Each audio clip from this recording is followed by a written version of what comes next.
It's Wednesday. You know what that means. Time for the Southern California Writers Association Hump Day Book Tour. I'm your host, Maddie Margarita, here with Diana Pardee on tech. Every Wednesday morning at 10 a.m., the Southern California Writers Association welcomes a new and different author to talk about their books. And this morning, we're so thrilled to have with us Jenna Barwin.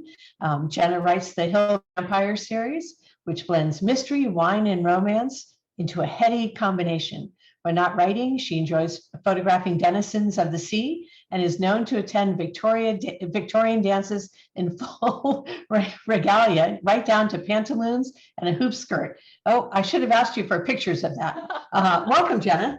Thank you. If you want to see pictures, there is one on my website in the bio section, so you can go there and see me in one of my outfits that I've worn to a Victorian dance. Thank you for having me.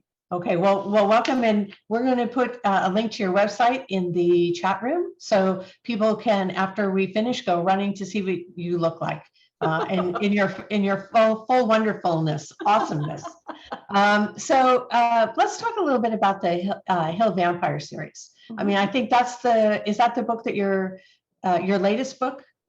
Yes, I have one series out. I have plans for some other series, but I've got one series that's started, 6 books in it, Hill Vampire. The first one in it is Dark Wine at Midnight.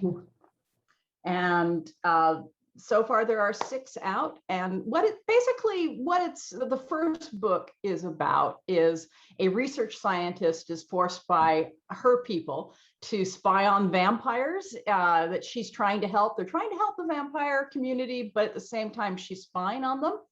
And one of the vampires is an expert winemaker, with eyes the color of dark bourbon. You can tell this is a romance already.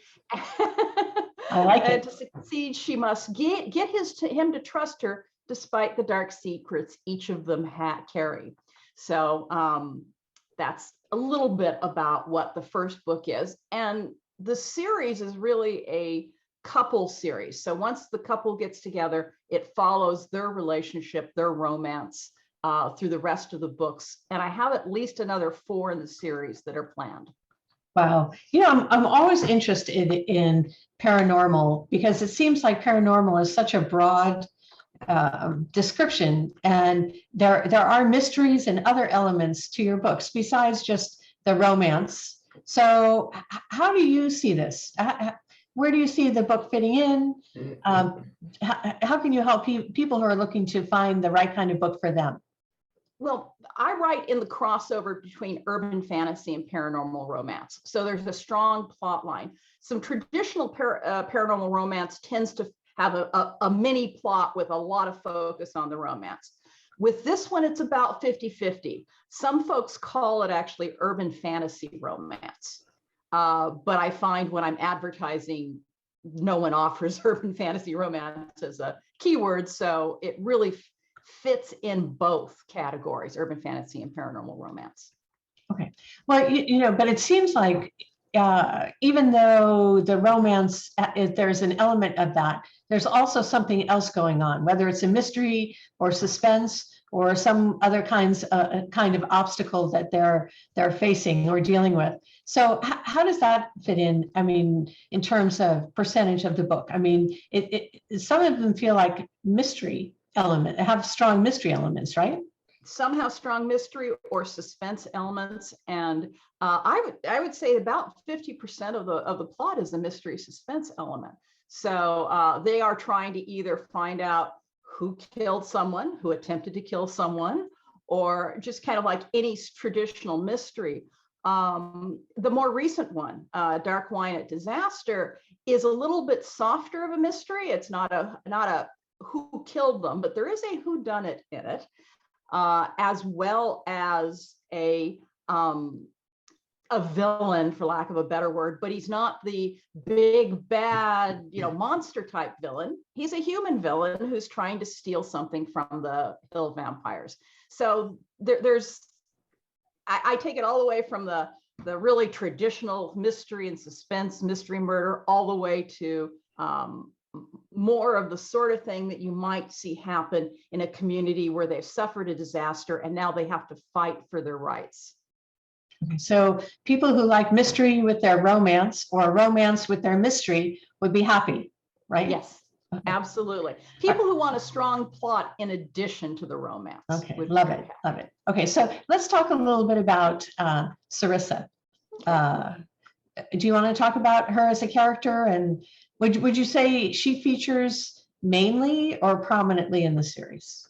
Prominently in the series, she is a research scientist, and so it's always a struggle with how much to reveal about her, because in the first book, it's fairly opaque what she is and who her people are. They're called the Lux, the Atlantis Lux, enlightened, winged enlightenment, something like that it translates into.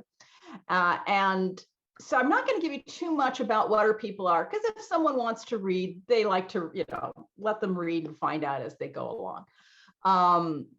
But she is a research scientist, and she has developed a way to provide blood to the communities. The way I structured this is I envisioned a lot of small to medium vampire communities that are set in different locations across North America. And this particular one that we're focused on, I named Sierra Escondida, made up a city in a town in California, where all of them make wine. They grow grapes, they have vineyards, they have a winery, so that it all has that background, that lovely setting to deal with. And then what happens in the backstory is back in the 60s, they had a big war, a big battle among themselves over whether or not they would create more vampires, because some started to become concerned that they would run out of a blood supply, mostly blood banks, discards, that sort of thing. But they realized that they were headed to a Malthusian crisis, and they would end up killing off all the humans if they allowed their numbers to increase. So they fought this war and when it ended, they signed a treaty in which they no longer would create new vampires, except to replace those who passed away, who died for some reason, were killed. And so they need more of a blood source. And so she brings that to the community. That's kind of going to be, she's starting a business there where she needs to build the lab to do the work that has to be done to provide the blood. And when she enters the community, they're suspicious of her because she's sponsored by one of their adversaries during the war, who's from New York. And so that becomes part of the conflict that we see develop in book one. Why is everybody always suspicious of people who come from New York? I don't understand that. I think they're much maligned. But anyway, so that's an interesting element. So the great setting, great characters. It's funny, you said that you don't reveal as much about her people in the first book and where she comes from. Had you fully intended on this becoming a series and writing a series as long as you have, because you have 6 books out, right? You're writing the 7th. So if anybody wants to live in a world that's already created and moving, this is a great series for them. Had you envisioned that? Did you have her fully fleshed out when you wrote that first book? Well, I started writing the series in 2009 and did not publish until 2017. And it was kind of a discovery process for me. I consider myself a cross between a plotter and a discovery writer. So I would write scenes and ideas for the characters and kind of see how they played out, and then started looking at plotting how this all might fit together. And that's how, and also by the time I got the first 2 or 3 books done, I hired a developmental editor who helped me. And actually the first 3 books became 4 books. I just had way too much happening in one book. So with their help, moved it into 4 books. And I had already by that point written, I would go off I was working full time at the time. I'd go off on vacation and I would get that crappy first draft done. So for example, Dark Wine at Disaster was probably written in 2012 or 2013 when I was on vacation sometime. And then I take it off the shelf and I go, oh, this is not working. And work on it a lot. Get it, bring through plot elements that I had started in the prior books, and then clean up the stuff that had changed. And of course, your writing improves over time. So I would do a complete rewrite on that crappy first draft before it went off to my content editor. So you learned about her and you learned about Henry. So let's talk a little bit about Henry, because what's a good paranormal romance mystery without a smoking hot vampire? So where did Henry come from, and what do you like about him? Henry came from my desire to see the vampire get his happily ever after. I grew up watching Dark Shadows, and Barnabas Collins never got his happily ever after. Barnabas Collins, right? Yes. So I was only a small child. My mother, in fact, refused to let me watch it at some points because she thought it was too woo-woo, too weird. But be that as it may, Henry kind of grew out of this desire to have, my own vampire who I could give him his happily ever after eventually. It doesn't happen right away. And I started thinking I wanted to place this in California. So that started limiting some of the things. And I looked at when, California, I would have to make him like American native to make him much older than 200 years. And I didn't want another European Spaniard vampire. So I started looking at it and realized that California, for a short period of time, was governed by Mexico, and there were Mexican land grants. And so I basically looked a little bit into what other areas of Mexico he might have been from, and now I'm all of a sudden blanking. It's the sea coast off of the coast of like the Gulf of Mexico area, and had him go to claim the family land grant in California, where he does meet a vampire, gets turned, and that's his history. So he's over 200 years old. He looks fabulous from the cover. He looks great. Well, he would have been working the land grant. He would have been building the rancho. So he's definitely in great shape when he was turned. It was around 24 years old. So perfect age to get frozen at.